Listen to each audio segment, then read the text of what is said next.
What we have for you here is a compilation of statements, comments, remarks that were said by the war criminal George W. Bush during the time that this crime against humanity was committed by the United States against the people of Iraq.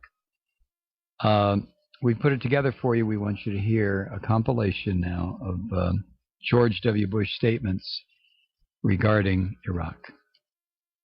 We cannot let terrorists and rogue nations hold this nation hostile or hold our allies hostile. We must not and will not allow the world's worst leaders to hold the United States and our friends and allies blackmail. The best way to defeat the totalitarian of hate is with an ideology of hate.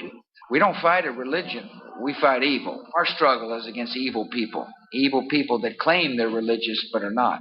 We must collectively get after those who kill in the name of some kind of false religion. It is not only important for the homeland security of America that we succeed. It is equally as important for generations of Americans who have yet to be born. The Iraqi regime is a threat to any American and to threats who are friends of America. There's no doubt his hatred is mainly directed at us.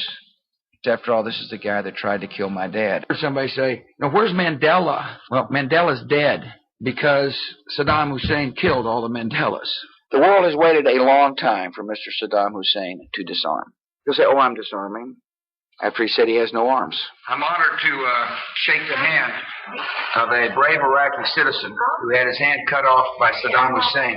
After the bombing, most Iraqis saw what the perpetrators of this attack were trying to do. After Secretary of State Powell's presentation to the United Nations Security Council, the world knows that Saddam Hussein has weapons of mass destruction. It has developed weapons of mass death, weapons of mass production. You said we're headed to war in Iraq. I don't know why you say that. I hope we're not headed to war in Iraq. I'm the person who gets to decide, not you. Saddam Hussein aids and protects terrorists. No, we've had no evidence that Saddam Hussein was involved with September the 11th. Including members of Al-Qaeda. The war on terror involves Saddam Hussein because of the nature of Saddam Hussein and his willingness to terrorize himself. 1 year ago today, the time for excuse-making has come to an end. A free and secure Iraq in the midst of the Middle East will have enormous historical impact. It is the calling of our time to rid the world of terror. That's our calling. It's the calling of the 21st century, and it's a calling that we will not tire for. It's a calling that we will keep in our mind. Our mission in Iraq is a vital mission. The mission is one that we obviously couldn't complete if we didn't fulfill our goals. Major combat operations in Iraq have ended. In the Battle of Iraq, the United States have prevailed. I firmly believe that the mission will yield peace. Pulling the troops out would send a terrible signal to the enemy. You know, the United States is weak. There are some who feel like that, the conditions are such that they can attack us there. My answer is bring them on. They never stop thinking about new ways to harm our country and our people, and neither do we. We're still at war. It's in our country's interest to find those who would do harm to us and get them out of harm's way.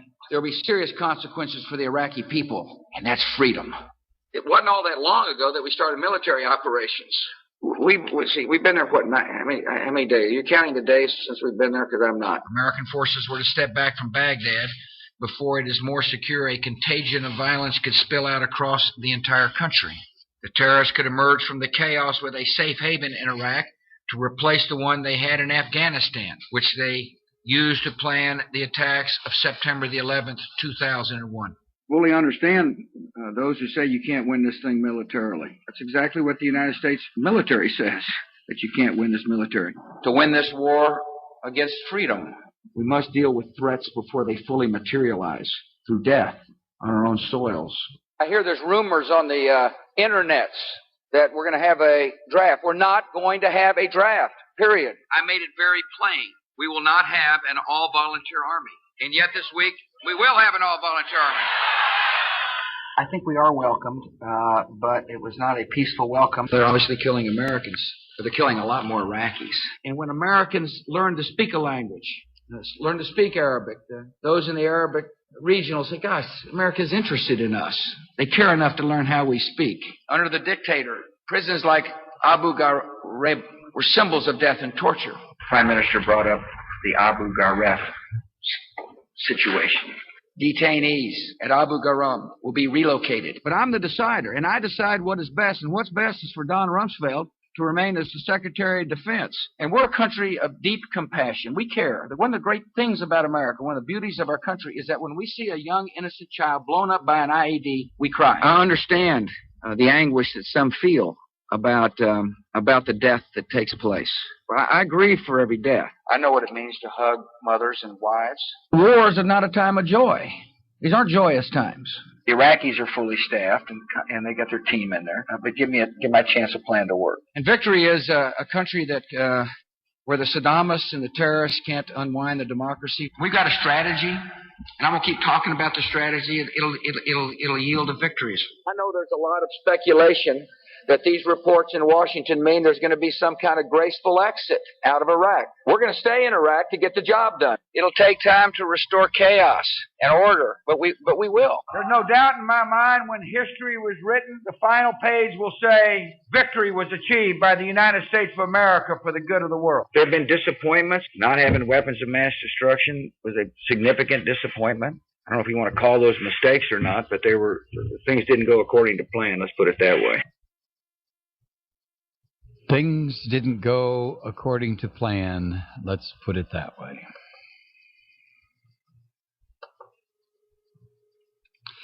There you have do you remember some of that stuff? Huh? The garbled language that this freak used as the war crime was committed. The ridiculous statements.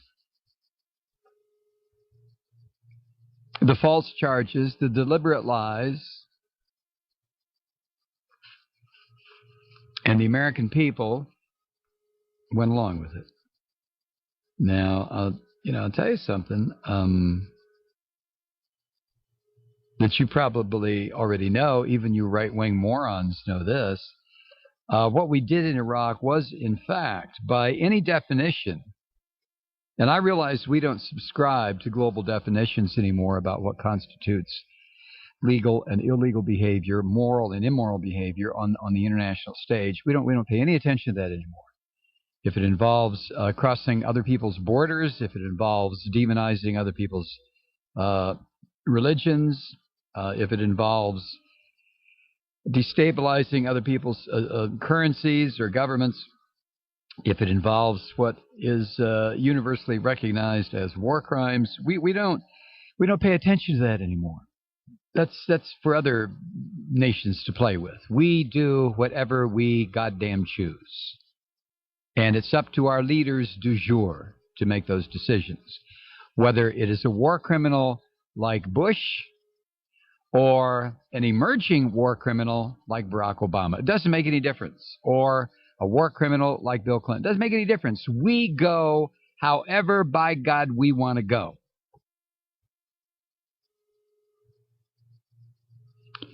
But eventually, the world is going to get tired of this. I mean, they already are, but they're going to get tired of it to the point where they're going to say, you know what? We have had our guts full of activities by the United States. We've had enough. Now, Panama is not going to say that, because what can Panama do? But maybe China will say that. Maybe Pakistan will say that. Maybe a nuclear armed government / organization will say that. And if they ever do, if that day comes, hold on to your ass, Mr. and Mrs. America, because there's an awful lot of anger out there in the world about what we have done and continue to do. We do not treat other people with respect.